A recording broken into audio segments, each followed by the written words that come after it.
Donald Trump this week, Kim, urging the Justice Department to cooperate with the House Intelligence Committee.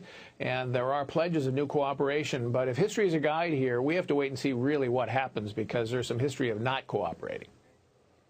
Yeah, and I would bet on not cooperation. If you look over the past year, not just of the refusal to make documents available to the committees, but the severe redactions that have been imposed on the documents that have been sent over, DOJ's refusal to make witnesses available for different members and committees in the House and in the Senate.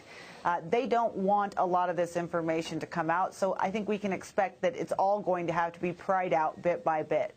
Okay, now we do, the name of this contractor has been widely reported, but we know a fair number of things about him. For example, we know he's an American who is a resident in the UK.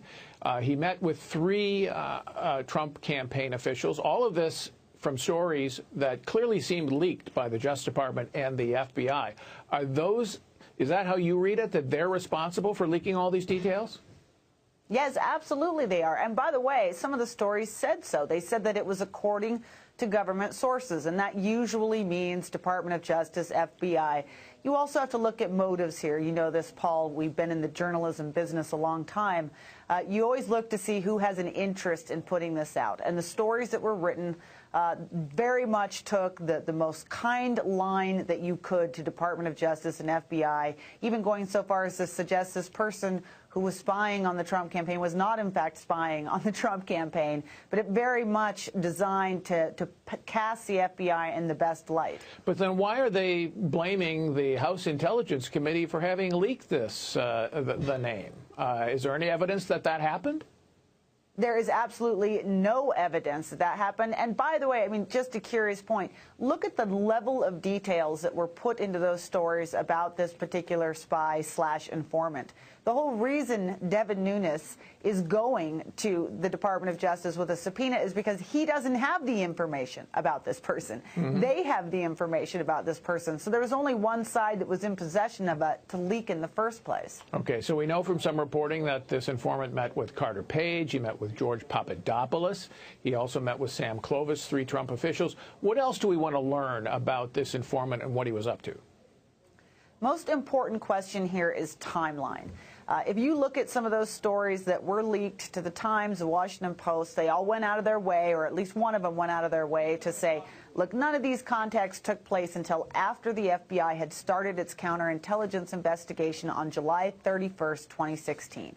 But we know, and we report of at least one major interaction that this source had with Carter Page all the way back at the beginning of July, with an invitation that had been extended to him for a symposium in England, probably at the beginning of June. And there are some other suspicious questions about people who were approached in the spring. So now this is a timeline question. When did the FBI first start using a person or more than one person to look at the Trump campaign, and why? Yeah, but why does this timeline matter? Why does it matter if it happened in the spring?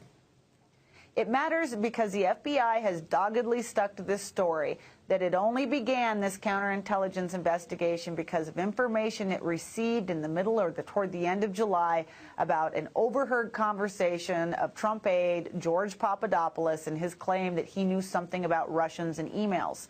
Now, if it started much sooner than that, then obviously that was not the catalyst. And it means the FBI hasn't been straight about what it was that had inspired it to get involved here. And some people, you know, they worry, is there a political reason as well? What was going on?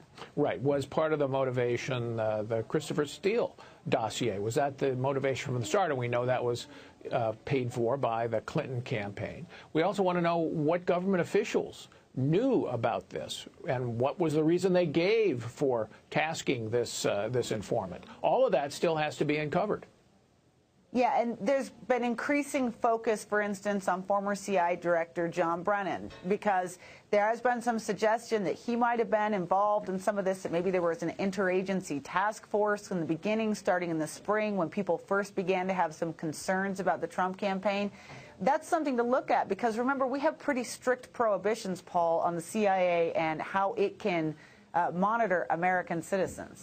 What about this argument you hear from the critics of the president that he has crossed some ethical line by saying to Justice, cooperate with the House Intelligence Committee? Is that crossing a line?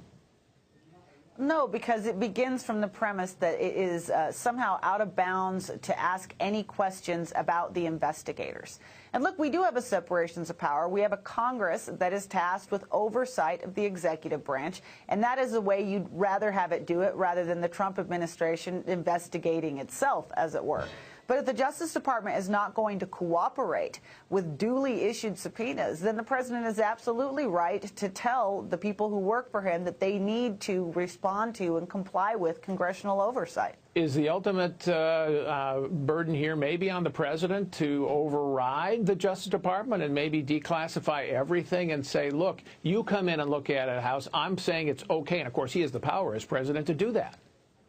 He ought to do it tomorrow, in my mind, Paul, because they are really the only organization, the only body that can get to this. People have talked about the Inspector General at the Justice Department, but he does not have subpoena power and a lot of other powers. They need to have access to this. Declassify it for them. And by the way, there's no problem with that. We're talking about the Gang of Eight here. These are people with the highest security clearances who have always in the past been allowed to look at material like this. All right, Kim Strassel, thanks. Thanks, Paul.